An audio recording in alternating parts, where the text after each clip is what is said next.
So what about this time machine? What do you mean? How does it work? You good to go? Yeah. Hang on. Okay. Hi, Richard. I'm just here with Cogonada from Sight and Sound. Oh, great. I'm recording the phone conversation. I just want to make sure you know that. You're cool with that? Yeah. Okay. All is now being recorded. It's the big element, isn't it, of our medium? Kind of the manipulation of time, the perception of time, the control of time. Kind of the building blocks of cinema.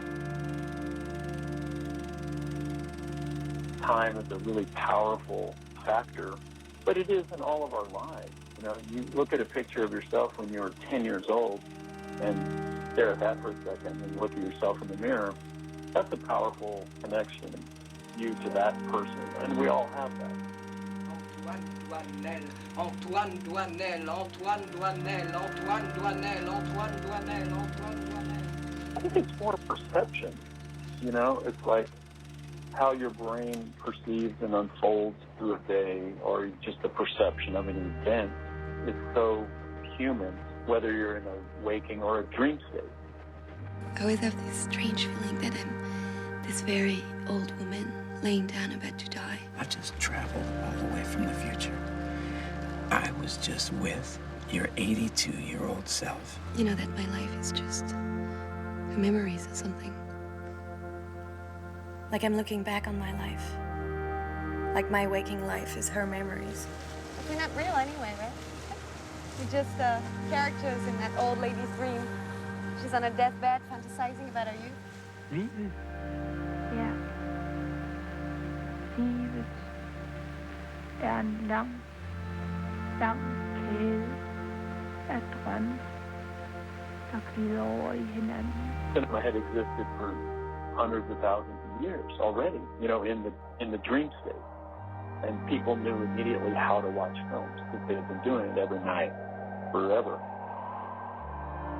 Technological advances met consciousness in a new art form.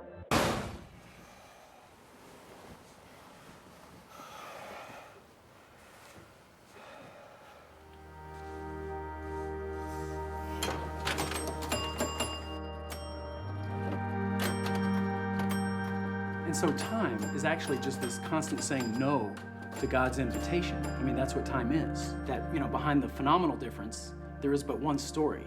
And that's the story of moving from the no to the yes. All of life is like, no thank you, no thank you, no thank you. And then ultimately it's, yes, I give in. Yes, I accept. Yes, I embrace. I mean, that's the journey. And I feel like film can let us see that, you know, can frame it so that we see like, this moment, you know, holy. And it's like holy, holy, holy, moment by moment. But like, who can live that way, you know? All he could think about was that he was looking at something that was gonna die someday. He just couldn't get it out of his head. And I think that's so true. Now, everything is so finite. I mean, but don't you think that's what makes our time and specific moments so important? I mean, this is it. This is actually happening. What do you think is interesting? What do you think is funny? What do you think is important? You know, every day is our last. It's like, is this really my life? Like, is it happening right now? Jesse and Celine are constructs. They're not Ethan and Julie, they're not me. They're these written parallel worlds saying something about different phases of life or the times we're living in or just what it's like to be a person. How you physically change, how you mentally change, you know, how you're still the same person but kind of not. Can you believe it was 9 years ago that we were walking around Vienna? 9 years? No, that's impossible. No, it was. I know. It feels like 2 months ago to me, but it was summer '94. Do I look any different?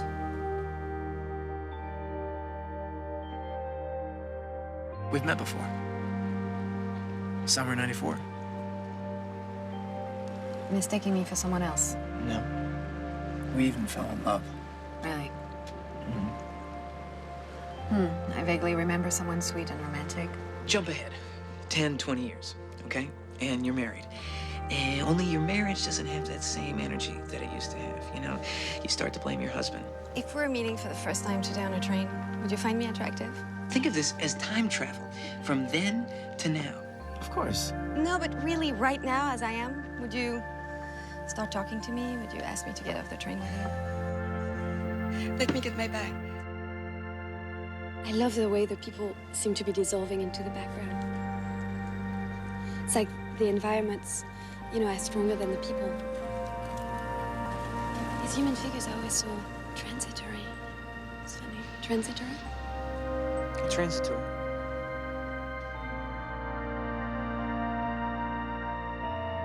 Sunrise, sunset, anything so ephemeral. Just like our life. We appear and we disappear. And we are so important to some, but we are just passing through. I want to see if you stay together or if you dissolve into molecules. How am I doing?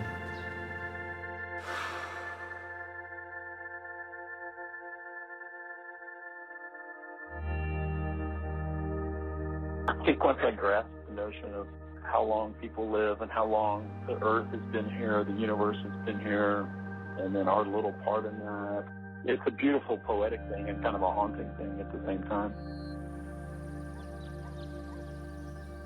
I have this recording of Dylan Thomas reading a W.H. Auden poem. He's got a great voice. It's like all the clocks in the city began to whir and chime. Oh, let not time deceive you. You cannot conquer time. In headaches and in worry, vaguely life leaks away. And time will have his fancy, tomorrow or today. Something like that. It's good.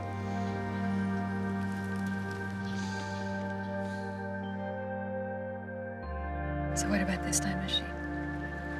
I have a time machine up in my room, and I've come to save you just like I said I would. Save me from what? Save you from being blinded by all the little bullshit of life. It's not bullshit. I assure you, that guy you vaguely remember, the sweet romantic one that you met on a train, that is me.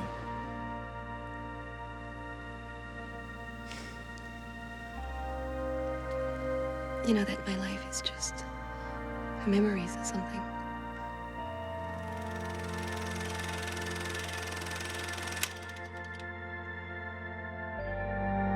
Oh, let not time deceive you. You cannot conquer time. In the burrows of the nightmare where justice naked is, time watches from the shadow and coughs when you would kiss. In headaches and in worry, vaguely life leaks away, and time will have his fancy tomorrow or today.